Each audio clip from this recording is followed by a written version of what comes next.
पुरुषार्थ और भाग्य दोनों साथ चलते हैं। सारी दुनिया में ये अटल सत्य है कि जो व्यक्ति पुरुषार्थ या मेहनत करते हैं उन्हें उनका फल निश्चित ही मिलता है। पर कभी कभी किसी के साथ ऐसा भी हो सकता है कि लाख मेहनत के बावजूद कड़ी मेहनत का उचित मूल्य नहीं मिल पाता। ऐसे अवस्था में मजबूरीवश इंसान अपने भाग्य को कोसने लगता है और इसे ही अपना दुर्भाग्य मान बैठता है।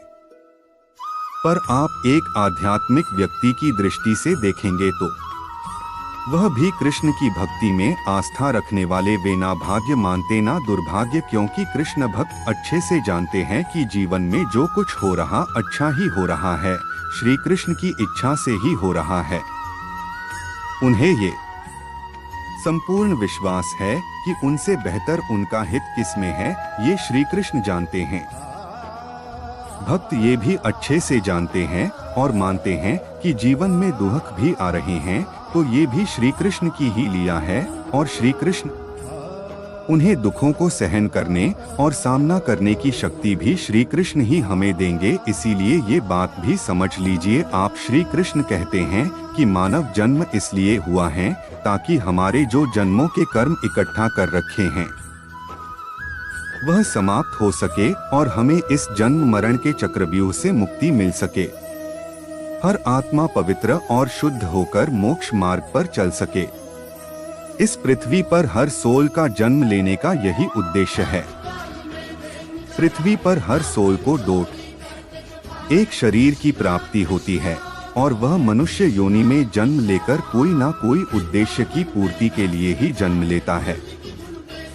उद्देश्य हेतु हर एक को जीवन में संघर्ष भी करना पड़ता है।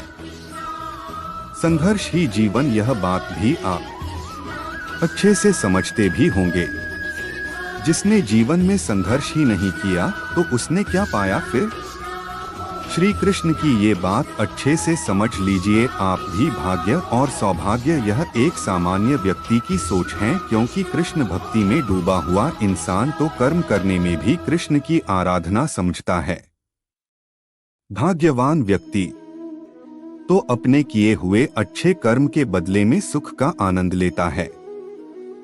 कृष्ण भक्त का तो श्री कृष्ण की कृपा से अपने पूर्व जन्म में किए हुए कर्मों को भी पूरा समाप्त कर और नए पवित्र कर्मों का निर्माण कर श्री कृष्ण के शरण में जाकर खुद को सुरक्षित समझता है।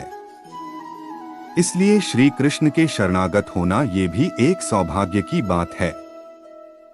आप भी श्री कृष्ण के शरण में जाना चाहते हो तो ये आध्यात्मिक गूढ़ की बात समझते होंगे। कर्म क्या है? क्या कर्म की बात जो बड़े बड़े आध्यात्मिक बातें करने वाले लोग कर्म की परिभाषा को कर्म कहते हैं।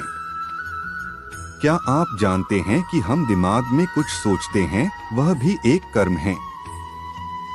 बल्कि मैं तो कहूंगी कोई भी अच्छे और बुरे कर्म की शुरुआत दिमाग से ही होती है। कोई भी अच्छे या बुरे कर्म की उपज हमारा यह दिमाग ही है। क्यों है सच ये बात? आप भी मानते हैं कि नहीं? सुनिए श्री कृष्ण भी क्या कहते हैं। श्री कृष्ण जी के सुविचार आपको सच्ची लगे और पसंद भी आई होंगी।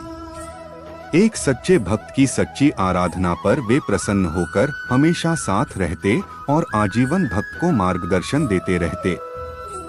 एक साधारण हम जैसी जीवात्मा को और क्या चाहिए।